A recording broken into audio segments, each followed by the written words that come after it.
नमस्कार, मैं हूं आपके साथ अंजना शर्मा और आप देख रहे हैं वर्तमान युग। तो आइए शुरुआत करते हैं आज की खास खबर से।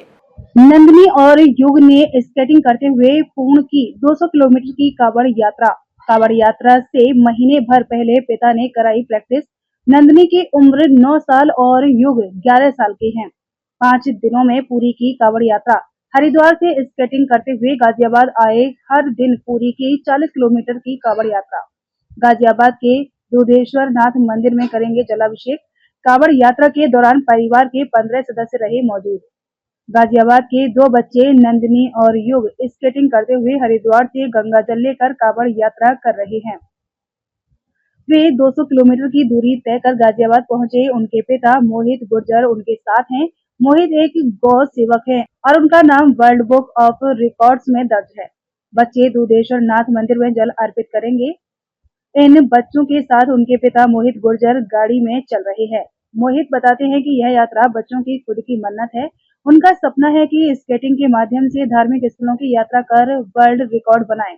मोहित गुर्जर खुद भी एक गौ सेवक हैं और अब तक बिना किसी संस्था की मदद से लगभग 5000 गौ माताओं का अंतिम संस्कार कर चुके हैं। इस सेवा कार्य के लिए उनका नाम वर्ल्ड बुक ऑफ रिकॉर्ड्स में भी दर्ज हो चुका है। उनका मानना है कि जैसे उन्हें अपने गुरु और भोलेनाथ का आशीर्वाद मिला, वैसे ही उनके बच्चों को भी संकल्प की शक्ति और ईश्वर का साथ मिल रहा है। स्केटिंग की खास ट्रेनिंग के बारे में मोहित ने बताया कि बच्चों को घर पर ही स्केटिंग का शौक था। कांवड़ यात्रा से पहले उन्होंने एक कोच से हाईवे स्केटिंग की कुछ ट्रिक्स सीखी और थोड़ी बहुत प्रैक्टिस की।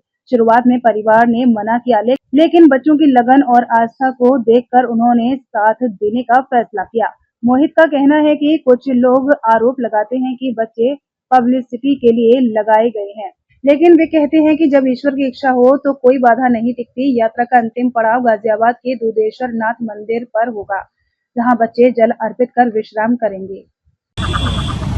मेरा नाम मोहित गुर्जर है। मैं गाजियाबाद का निवासी हूँ। मैं पूर्व गोरक्षा प्रमुख हूँ महानगर बजरंग दल का। मैं पिछले 15 साल से गोरक्षा कर रहा हूँ। यहाँ दिल्ली एनसीआर में जो भी गौ माता मेरे यहाँ जख्मी होती थी, उनका इलाज, उनकी इंतजार किया करता हूँ। और शुरू से ही परिवार से एक प्रेरणा मिली कि हमेशा दयावान रहो, लोगों की मदद करो। तो शायद वही जो सोच थी, उसी सोच ने हमें अध्यात्म की ओर डाल दिया। उसके बाद मैंने 12 ज्योतिर्लिंग, 4 धाम और देश के अन्य प्रसिद्ध मंदिरों के दर्शन किए।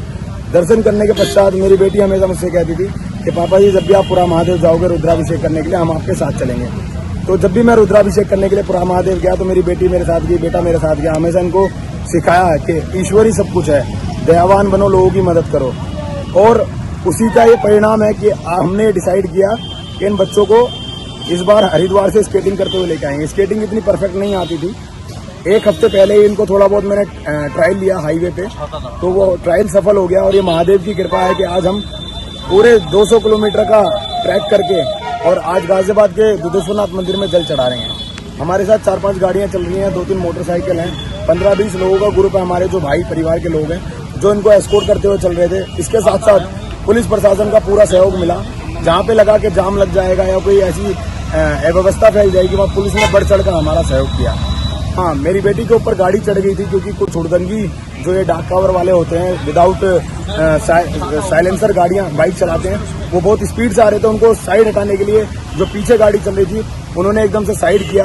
तो एकदम से क्या हुआ, वो उसका ध्यान भटक गया। ध्यान भटकने के कारण मेरी बेटी के आगे एक जींस पड़ी हुई थी सड़क पे, वो उससे लचके और गिर गई और गाड़ी का पहिया उसके ऊपर चढ़ गया। लेकिन महादेव की भक्ति ने बेटी को बचा लिया, कुछ नहीं हुआ। जरा सी स्क्रैच लगी बॉडी में और उसके 15 मिनट बाद इसने शिव चौक की परिक्रमा की। जी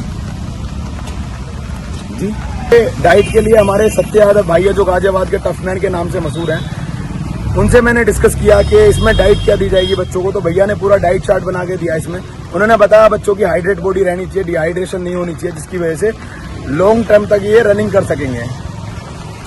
मेरा नाम युगनागर है और हम गाजियाबाद शास्त्री नगर बागवाली कॉलोनी में रहने वाले हैं और हम कांवड़ लेने के लिए यहाँ पर आए हैं। हमारी यात्रा बहुत अच्छी रही, पर थोड़ी बहुत चुनौती आई। जैसे मेरी बहन गाड़ी के नीचे आ गई थी, पर महादेव की भक्ति से उसको कुछ नहीं हुआ। और मेरे पापा ने बोला था कि पेपर में अच्छे मार्क्स आएंगे तो हरिद्वार में आने का मौका मिलेगा। खबरों में अब तक के लिए बस इतना ही। फिर होगी आपसे मुलाकात कुछ ऐसी ही खास खबरों के साथ। तब तक के लिए नमस्कार और देखते रहिए वर्तमान युग।